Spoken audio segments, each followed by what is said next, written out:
Hello everybody, it's Hater. Welcome back to another Destiny 2 build video. And remember the secant filament exotic boots? Yeah, forget about them. Just erase them from your mind, because in today's video, we're gonna be talking about a build with the new void fragments that completely remove the need for them and allow us to run healing rifts, devour, volatile rounds, and cycle infinite amounts of grenade energy. So if you guys are into that kind of thing, remember to absolutely destroy the like button. Let me know what you guys think about the new fragments and subscribe to the channel. We just broke over 10,000 subscribers and I want to keep shattering expectations. So without further delay, let's get right into the video.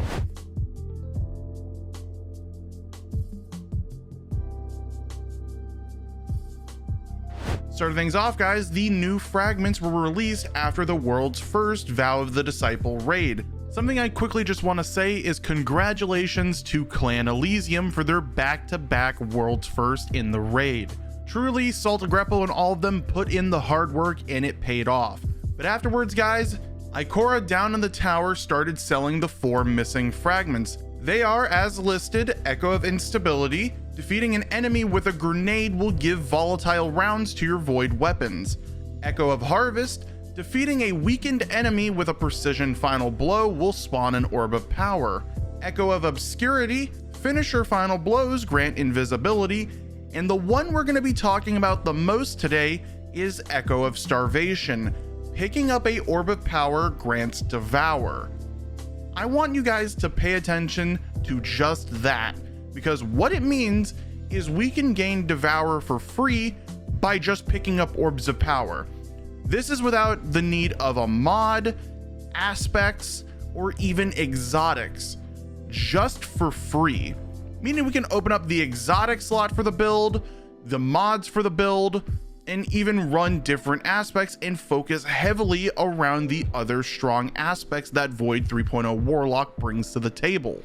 However, the other intrinsic thing about Devour that most people don't know is right now, it doesn't display that getting kills with Devour active will give you grenade energy back. For example, while I'm inside of the Conflux Lost sector, picking up an orb of power is gonna give me right around 8 seconds of Devour. Then when I get a kill with my weapons, it's gonna give me approximately 10 to 20% of my grenade energy back every single time I get a kill. This is also going to refresh Devour so that I can keep it going. For the exotic that I'm going to be pairing along with this, because we're not using secant filaments anymore, it's going to be the Controverse Hold exotic arms. This is going to allow us to print grenade energy, as I mentioned before, because of its exotic perk Chaotic Exchanger. Resist incoming damage while charging your void grenade. Charged void grenades return grenade energy on a hit. So when we pair something like this with the Chaos Accelerant aspect, it's going to allow us to overcharge our Vortex Grenade, creating a vacuum, dealing more damage, and refunding upwards to 80% of our grenade back. And because we're getting Devour on demand, it also means that we don't have to use Feed the Void. So we're going to be using the other aspect, Child of the Old Gods. This is going to allow us to create a Void Buddy whenever we lay our Rift. Then when we hit an enemy with our weapons, it's going to send that Void Buddy out and apply the weakened effect, so we deal 15% more damage to everything it's affecting. All the while, it is siphoning grenade and melee energy because we're using a healing rift. Then when we defeat them, it's going to give our class ability energy back. For the other fragments that I'm using in this build, I'm going to be using Echo of Expulsion, so all of my void abilities will cause enemies to explode. Then I'm using Echo of Persistence, so void buffs applied to me, in this case it's going to be Devour, is going to last longer, upwards to 14 seconds. One of the questions you might be asking right now is, Hater, why are you not using Echo of Undermining so you make your void grenade weaken targets at the same time? And to answer that, it's because we already have Child of the Old Gods doing it for us. If I decided to run Undermining, I would have to drop something like Persistence or Expulsion and lose out on overall efficiency with the build. If you guys do want to run Undermining with this build, you will have to drop something like Expulsion, because without Persistence, picking up that Orb of Power is only going to give you 5 seconds of Devour.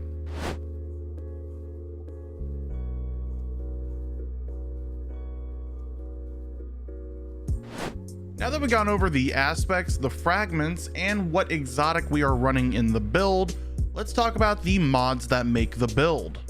And the first few key ones that we're going to be talking about are the harmonic and kinetic siphon helmet mods. Because, ladies and gentlemen, we're going to have a way to create those orbs of power, and both of these mods are going to be the way that we create them.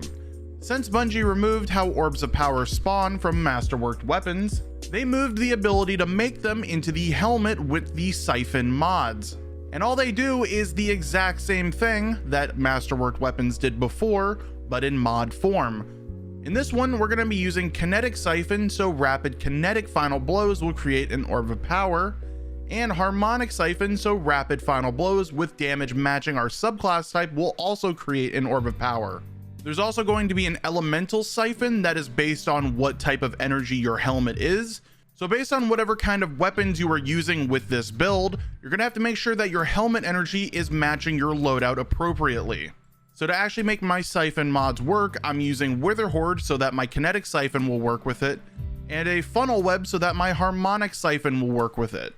If you guys also need void weapons to pair with this build, the funnel web is easily the most top tier option to pair with this. I even made a video breaking down how it is literally Recluse 2.0, if not better.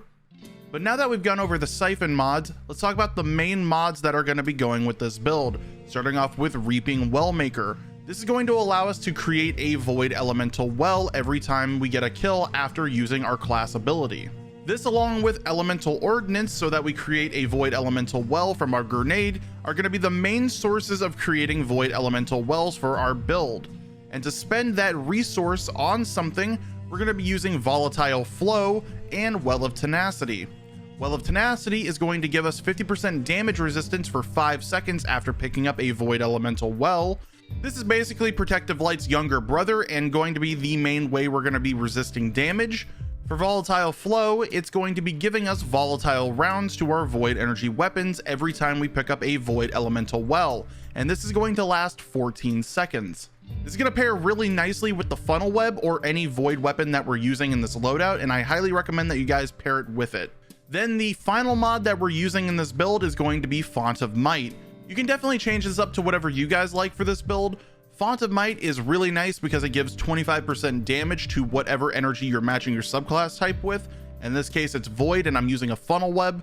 So I'm pairing funnel web with 15% more damage from Frenzy, 7.7% from the minor spec, 25% from Font of Might, and even 15% from the weaken effect, all at the same time. If you guys don't want to run that, you could use something like Elemental Time Dilation so that you can increase the duration on Well of Tenacity. This is just what I like to use. As for a proper inspect of my armor, we're going to start off with the energy you guys want to have your armor. You're going to need at least 2 pieces void, and that's pretty much it. Over at my helmet, I have this as solar. I'm using my Font of Might at the end with my harmonic and kinetic siphon.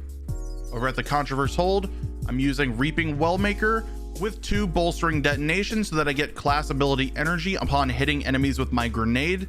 This is going to pair really nicely with Child of the Old God so I can maintain Rift uptime, but this is definitely optional and you can just use your champion mods or reloaders in this spot.